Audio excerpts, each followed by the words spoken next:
Kia's a very different kind of Kia Sorento. It can run most of its suburban life on electric power, manage a 3-figure fuel return, and deliver a CO2 reading that'll decimate the size of your company car taxation bill.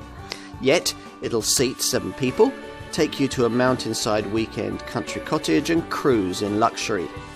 There's a price to pay for all this capability, of course, but it's undeniably impressive.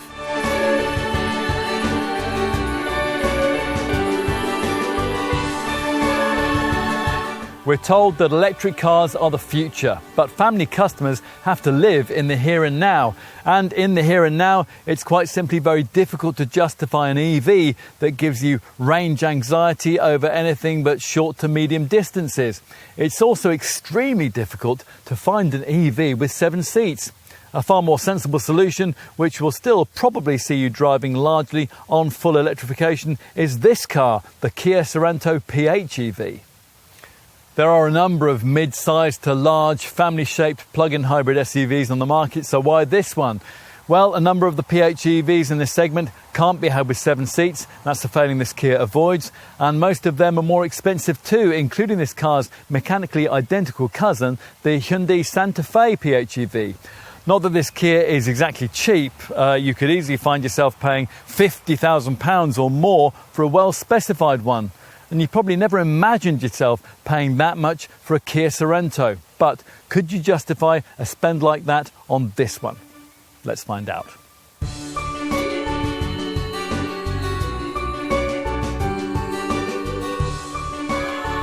On the move, this PHEV plug-in model's 90 horsepower electric motor does a reasonable job of powering the car in battery motion mode, and when the 13.8 kilowatt hour battery pack runs out after about 35 miles and the 1.6 litre TGDI turbo engine cuts in, the combined power output, 261 brake horsepower, is more than enough for most safe overtakes or for pressing on when you're late for the school pickup. 62 miles an hour occupies 8.4 seconds en route to 119 mph. You certainly wouldn't want to go any faster with that than a car like this. You might wish for a bit more pulling power through the 6 speeds of the drivetrain's automatic gearbox, though. There's only 350 newton meters of it, which isn't a great deal to propel along a 2.1 ton 7-seat family SUV. That is why towing capacity is limited to 1,500 kilos. This car still retains a reasonable degree of off-piste capability, though. Its standard 4-wheel drive system incorporates 3 bespoke terrain drive modes, which you can select from the centre console dial: snow, mud and sand. But there's not really enough ride height to venture anywhere too gnarly with this Kia, so the terrain side of the drive mode dial will probably remain largely unused.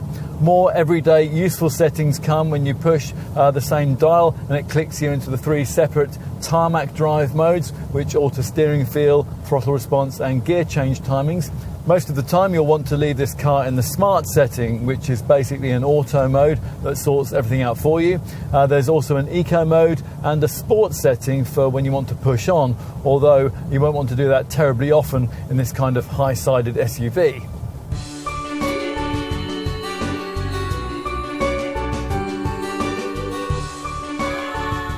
Previous generations of the Sorento have been a little anonymous and forgettable, but this 4th generation design is out to rectify that. There are no outward giveaways as to this model's plug-in status, unless you happen to notice the badging or the extra filler flap. In profile, you get a sense of the continuing growth that's characterised the Sorento model line throughout its various generations. This Mark IV design is 5mm taller and it gains another 10mm of length, taking the parking space size you'll need to well over 4.8 metres, which, to give you some class perspective, actually puts it closer to a full-fat, large-segment Land Rover Discovery rather than the mid-sized Discovery Sport model that it's been priced against. Perhaps most distinctive, though, is the tailgate treatment, borrowed from Kia's even larger US market Telluride SUV, a model the UK doesn't see. Perhaps that explains a touch of Ford Mustang in the styling of these LED tail lamps. The cabin quality on show here is certainly a big step forward from anything we've ever seen from Kia before. You still probably wouldn't think you were in a premium brand model, but the dashboard's shelf-like design has some interesting flourishes, like the unusual shaping of these central vents here. And we think that most customers will really like the way that the high-set driving position offers you such a commanding view of the road ahead of you. Get comfortable behind the leather-stitched three-spoke wheel here. And one of the first things that you're going to notice is that the instrument binnacle, this now features a single 12.3-inch screen with two virtual dials and the customizable information section in the middle. Anything this display can't tell you will probably be covered off instead by the infotainment monitor, and that flows out of the instrument binnacle to top this center stack here. This would be 8 inches in size with base 2-spec trim as here, but with the two more opulent trim levels, you're favoured instead with a preferable 10.25-inch touchscreen display. You also get supportive seats and the wide range of cabin stowage cubbies that you'd want in a family SUV. Right, time to take a seat in the second row, space in which ought to be aided by this 4th generation model's 35mm increase in wheelbase length. As usual in a 7-seat SUV, the bench slides back and forth and the backrest reclines, and that allows second row folk to prioritise either their legroom or that of those behind. Right, time to take a look in the third row. That relatively high floor height means that, as with most cars in this class, you sit rather with your knees up towards the level of your stomach. But otherwise, it really is reasonably comfortable back here by class standards anyway, although adults won't want to be confined here for too long, obviously. Right, let's finish with a look in the boot. It's only electrically powered if you avoid the base 2 level of trim we have here. The hatch opens to a wide, square-shaped load bay with a nice flat entry floor. It's not massively spacious, of course, with the third seating row up like this, but the 179-litre capacity provided in this format is enough for a couple of carry-on suitcases, and it embarrasses the 115-litre space that you'd have with a similarly configured Land Rover Discovery Sport. Get a couple of tie-downs and bag hooks, but there's not much space beneath the floor here, which is annoying with this PHEV because there's nowhere to store the charging leads. Much of the time you're going to want to tug on the pull straps on the backs of these third row chairs and fold them into the floor. That frees up 604 litres of space in this PHEV model. If you need more room, the second row seating can be folded from the boot area by these right-hand cargo sidewall buttons, although reinstating those chairs has to be done manually from the side doors in the usual way. Anyway, once everything's nice and flat, you get up to 1,988 litres of space with this plug-in hybrid.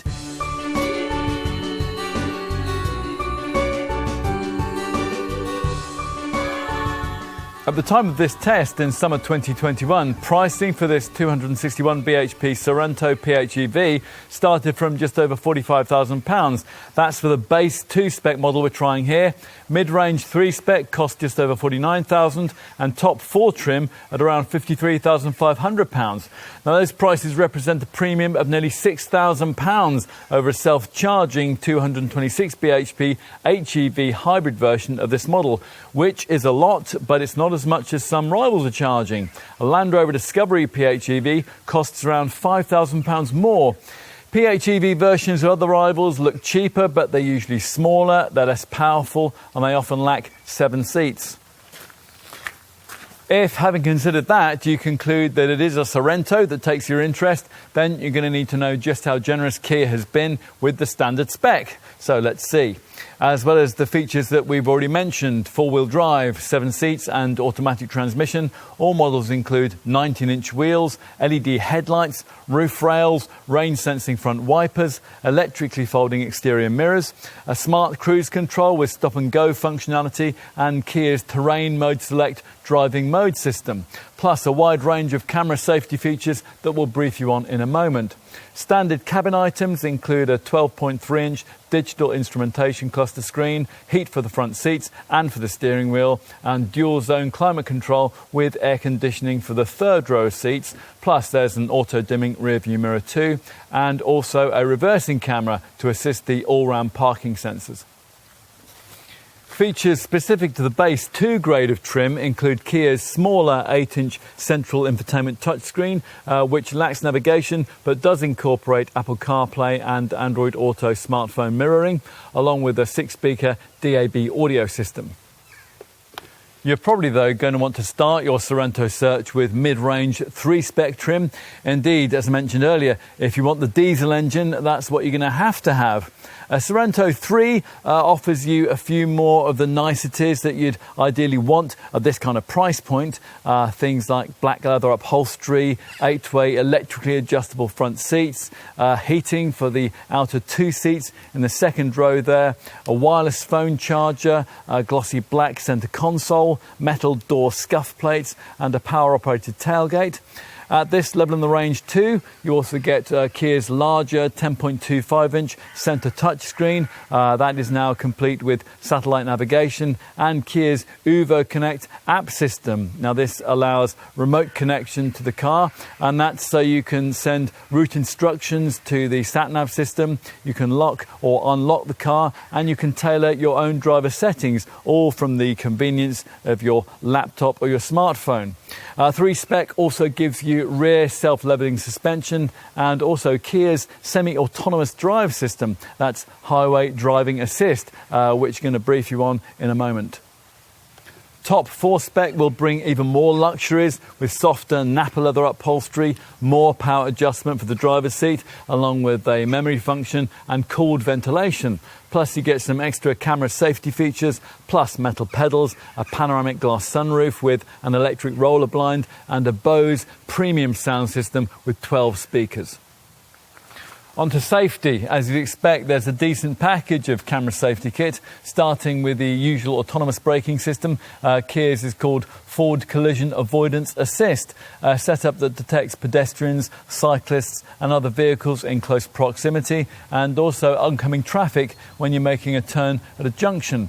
There's also lane keeping assist, which applies subtle steering lock if you drift out of lane. High beam assist headlights, which automatically dip themselves at night.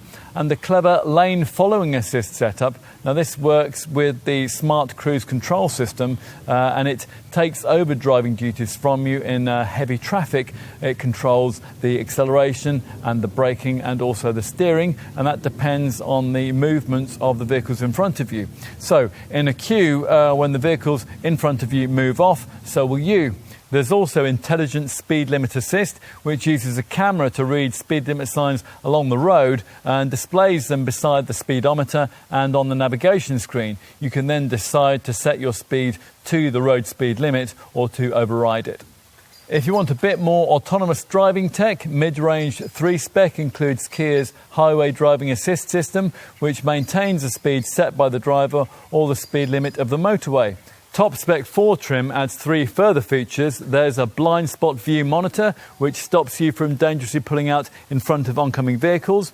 You get a parking collision avoidance assist system, which at low speeds uses the rear view camera and parking sensors to detect obstacles that you might not have seen. For example, a pedestrian walking behind you or a low wall, and it automatically applies the brakes to avoid an impact if you're not responding to the warnings.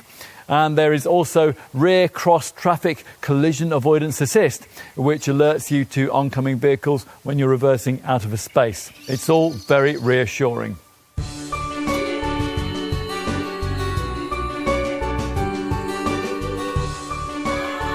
If you're comparing this PHEV Sorento with its HEV self-charging hybrid showroom stablemate, then you'll find that this plug-in variant's provision of a larger 90 brake horsepower electric motor powered by a considerably larger 13.8 kilowatt hour battery makes all the difference.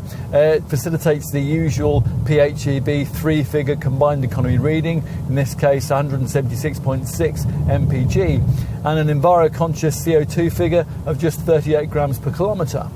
In turn, that makes possible a super low benefit-in-kind taxation rating of just 11%. With an HEV, it'd be either 35 or 37%, depending on trim. Pretty much the same, actually, as a Sorento CRDI diesel. For a Sorento PHEV owner, there'll be no VED road tax to pay in year one. With the HEV, it's $545, and it's $895 with the equivalent diesel. Depreciation levels are class competitive too. After 3 years and 60,000 miles, industry experts reckon a Sorento PHEV with base 2 trim will still be worth £18,200. A big draw with any new Kia is the comprehensive warranty package which comes with it. Sure enough, here you get a transferable 7-year, 100,000 mile warranty package which shows the faith and confidence the company has in its products. There's also a 12-year anti-perforation and a 5-year paint warranty to even further cement the longevity of this car. Servicing is every 10,000 miles and insurance is rated at Group 32 for 2 trim, 33 for 3 trim and 34 for a top-spec 4 car. Let's finish with charging time figures. From a 3-pin 2.2 kilowatt supply, charging a Sorento PHEV from empty to 100% would take 5 hours and 2 minutes. Use a 3.3 kilowatt AC supply and that time drops to 3 hours and 25 minutes.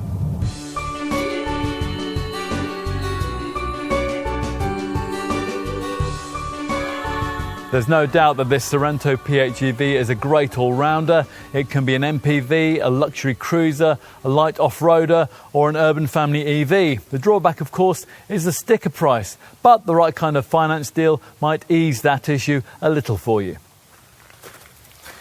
Before you commit to it though, you'll have to have been convinced that the plug-in engine is the right kind of power source for you. If you know you'll find it awkward to regularly plug in, or if you just can't be bothered to, then the much cheaper HEV self-charging hybrid version is a better bet. Or you could also save money up front by choosing the conventional diesel variant. The plug-in model is also a poor choice if you'll regularly be towing heavy loads. If none of this has discouraged you from the prospect of Sorento PHEV ownership, then there's much to like here. Pretty much everything, in fact, that you could want from an all-purpose family car except a premium badge. And a typical Sorento customer won't worry too much about that. Kia talks about the power to surprise with its products. And this one might just do that.